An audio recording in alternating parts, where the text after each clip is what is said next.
The Disaster Cursed Spirits are some of the most strongest antagonists within Jujutsu Kaisen. While not reaching anywhere near the likes of Sukuna or Kenjaku, they are extremely formidable and posing antagonists, which are extremely difficult hurdles for the heroes. Out of the four curses, I think it's pretty undeniable that the most dangerous two are Mahito and Jogo, though for entirely different reasons, as Mahito is much more soul-based and much more involved with his hacks abilities, and while Jogo is the very definition of firepower.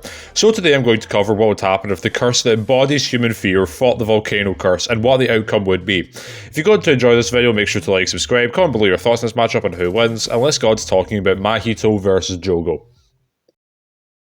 Mahito is most well known for his soul hacks and abilities, but that doesn't mean he's a slouch in the physical department either. For starters, he's capable of fighting well against Yuji and Todo at the same time in Shibuya. While Yuji wasn't at his full power, I think some people just forget how much Mahito was not at his full power as well. I mean, prior to this fight, he had spammed his technique over 1,000 times and took serious damage from Nobara with resonance, and even still was able to take a beat down numerous times from Yuji and Todo. Regardless, it's still quite impressive seeing that Yuji during Shibuya was stated to be as strong as Nanami, who was permanently in overtime during Shibuya. Not to mention that earlier Yuji and Todo were capable of doing serious damage to Hanami, another disaster cursed spirit, who outright just states that Yuji is above Maki, even when Maki is using Playful Cloud, which, for all intents and purposes, is her in her Dagon fight. Mahito can also land a Black Flash for a fair amount of extra physical damage while amping him up for the rest of the fight as well. You then have Mahito in his instant spirit body of distorted killing state. This state increases his durability so much that Yuji can barely even land a scratch on him. In fact, it's outright stated that had Mahito not been hit with a Black Flash before transforming, he would have torn Yuji to shreds. However, if Mahito cannot deal that much damage with physical blows, he always has his curse technique, Idle Transfiguration. Idle Transfiguration allows Mahito to manipulate the shape of his and other people's souls upon touching them. This allows him to deal damage directly to people's souls just by touching them, and can transfigure them as well. By transfiguring a person, Mahito can create essentially a zombie fighter to just throw at people, of which he's shown to have a roster of well over 1,000. Mahito also shows being able to manipulate his own body, which firstly grants him insane versatility, being able to turn his body into literally any weapon he wants or any body part he wants, allowing him to do things such as create wings or become a worm or whatever he would best fit his situation, even creating duplicates of himself. However, of course, that isn't what's so overpowered about this technique. The most OP thing about Mahito's technique is he essentially cannot be killed unless you can harm his soul directly, which very few people in the series can actually do. However, it's not like there are any alternative methods to harming Mahito. For example, using simple domain or anti-domain techniques in order to negate curse techniques can momentarily damage Mahito, or outright add domain expansion since it should be able to negate curse techniques as well. Another way is to have Mahito run out of cursed energy, but this is beyond difficult to do. Even after spamming his technique 1,000 times, being dealt lethal damage from Yuji and Nobara, the way he lost wasn't because of a lack of cursed energy. There is also one potential way you could deal damage to Mahito without having soul attacks, but I'll get to that later on when it becomes relevant. Needless to say, Mahito is really hard to put down, but is his hacks enough to overcome the likes of Jogo?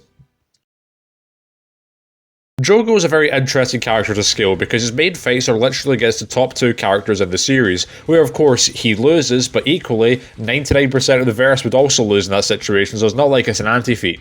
That said, there are some things within this fight to pull from.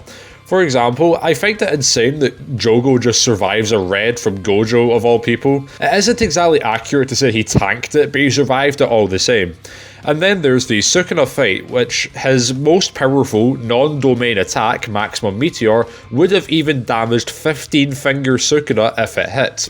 This is batshit crazy considering how a debatably weaker 15-finger Sukuna just bodied Ishigori, who has a higher cursed energy output than Yuta, a sorcerer second only to Gojo. But to be completely fair, it's unknown to what extent Sukuna would have been damaged to. And not only does that, there's another problem with Maximum Meteor, which I'll get to talking about later when we talk about how the fight goes down.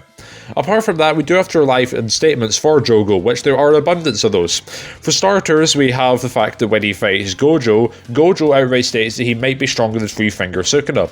Of course, you can argue that Gojo says might and thus might not scale, but equally you have the likes of Kenjaku, who knows Jogo a lot more than Gojo, and he says that Jogo should be equal to 8 or 9 fingers of Sukuna, being generous. While again, it is being generous to Jogo here, I think that because Kenjaku is talking about a far higher finger count with 3 fingers, I think it's safe to have Jogo at 3 finger Sukuna level at the very least. This is impressive because according to Megumi, Toji should be relative to 3 finger Sukuna since he fought both of them. While the statement can be questioned due to the fact that Megumi was getting blitzed both times when he fought these two, the fact that it's stated multiple times makes me think that narratively it's trying to be implied that they were at least relative. This is the same Toji that would have wiped out the Zenin clan all by himself, one of those members being Naoya, who fought a post-Shibuya Yuji and Choso at the same time and had the upper hand most of the fight. There is even more crazy scale you can give Toji here, which would place him even far higher than this. It's just due to the fact that Naobito is stated to be the second fastest sorcerer in the world, being only Gojo faster than him. Naobito is of course a part of the Zenin clan, so Toji should bare minimum be relative to him.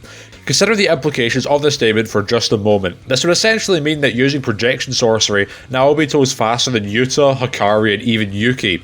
All of this to say that I think it's pretty safe to say in terms of raw power and speed, Jogo has Mahito beat pretty comfortably.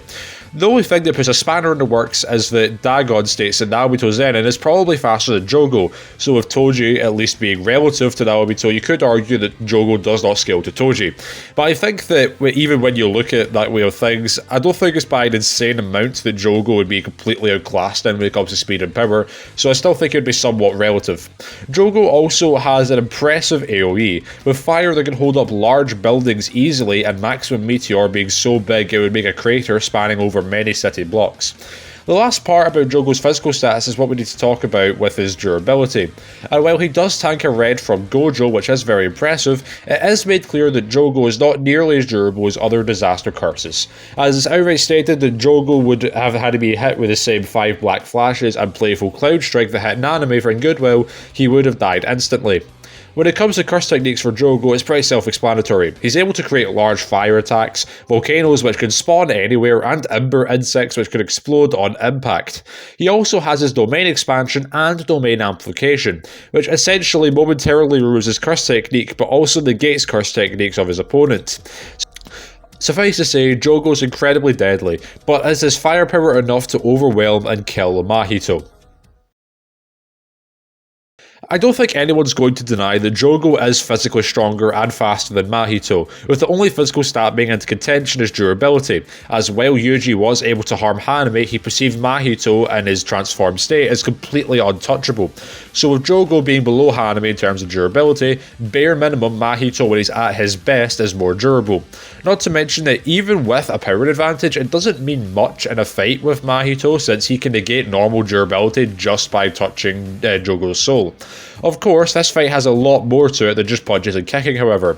While Jogo does have some fairly creative uses for his fire, Mahito is undoubtedly far more versatile, with his army of transfigured humans and endless possibilities for weapons and fighting styles.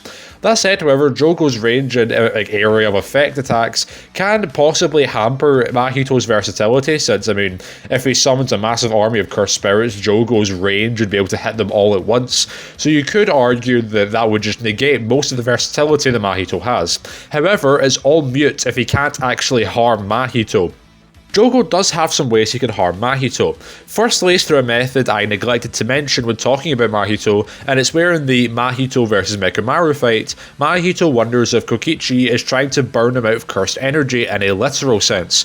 Well, to be fair to Mahito, he doesn't ever state verbatim that this method would work. The fact he's contemplating this makes me think that it's at least possible, though considering Mahito's well of cursed energy, I don't think it's going to be very easy. Although considering we're talking about Jogo here, the possibility of it does seem a bit more likely.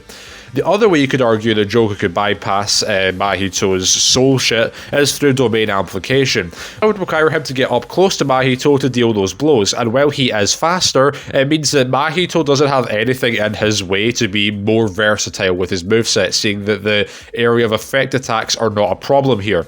The final and the most potent way Jogo would be able to harm Mahito is through a domain expansion. However, this would ultimately be the worst thing Jogo could do in my opinion. You guys have probably noticed that I have neglected to talk about Mahito's own domain expansion, and that's because it would just completely obliterate Jogo. After Jogo opens his domain, Mahito would be forced into doing the same thing, and when we get a domain clash between the two, according to Jogo, a domain clash or rather the domain and the domain clash that's more refined will prevail and overpower the other. Now, I'm not saying the Jogo's domain is very bad, far from it, but we don't have any feats to substantiating it being really refined, so to speak. By comparison, Mahito is able to perfectly replicate Gojo's 0.2 domain expansion after just seeing it once. Let me reiterate that. Mahito is able to seamlessly use his domain expansion in the same way the strongest sorcerer of our time was able to after just looking at him do it once. Needless to say, if they clashed domains, Mahito's would come out on top. As we've seen in the Mekumaru fight, if Mahito's pressed by attacks that would potentially harm him, such as say Jogo's fire attacks, burning his cursed energy or domain amplification, he would just open his domain expansion and then just be done with it. Of course, within his domain, it is guaranteed that he would hit Jogo with his technique and be able to transfigure his soul. In order for it not to be an instant one-shot by Mahito's technique, you need to have a strong soul yourself, and there's an argument that Jogo doesn't even have that. As shown in the Sukuna fight, Jogo is outright frightened to open his domain expansion despite it being his most powerful attack. I will admit this is a bit of a stretch to say that this alone would be able to one-shot Jogo with Idol Transfiguration, but even without that, he would still take constant serious damage every second he's in Mahito's domain, all with his curse technique disabled, requiring him to use his pure hand-to-hand and fighting prowess in order to fight Mahito. Even in the most one-sided way you can look at this, where Jogo fights Mahito and deals enough damage to get Mahito's domain to just be disabled for some reason, he would have still suffered an extreme amount of damage. It would just be too much for him really to come back from. All of this to say that while Jogo is stronger and faster, Mahito is more durable, has just far more of a versatile moveset, and his domain expansion would completely neg Jogo in every way possible, and Jogo literally cannot do anything about it. Not to mention that Mahito has an insane ability to grow during battle. I mean, not only was he able to use a domain expansion, literally the peak of Jujutsu sorcery, after just one fight, but Jogo states himself that Mahito should be the leader of the Disaster Curse Spirits due to his ability to grow exponentially. So even if Mahito somehow can't find a way to win, I honestly wouldn't put it past him to just evolve and become a greater threat to Jogo. To go over some last pro-Jogo arguments, yes, Maximum Meteor would deal significant damage if not one-shot Mahito. However, the charge-up time is so long that even Panda, when the Meteor was extremely near him, was not only able to avoid the Meteor, but avoid the range of damage as well, meaning that even if Mahito doesn't want to run away or avoid it, he can very easily have time to open his domain expansion and negate it. I will say that Jogo does have the capacity to kill Mahito, due to his flames, domain amplification, his superior speed and power. So I'm not going to sit here and say it's impossible. However, Mahito's insane in survivability and also just being in character makes me think that Mahito's simply just going to win. If you enjoyed this video, then make sure to like, subscribe, comment below your thoughts on this, and I'll see you all next time.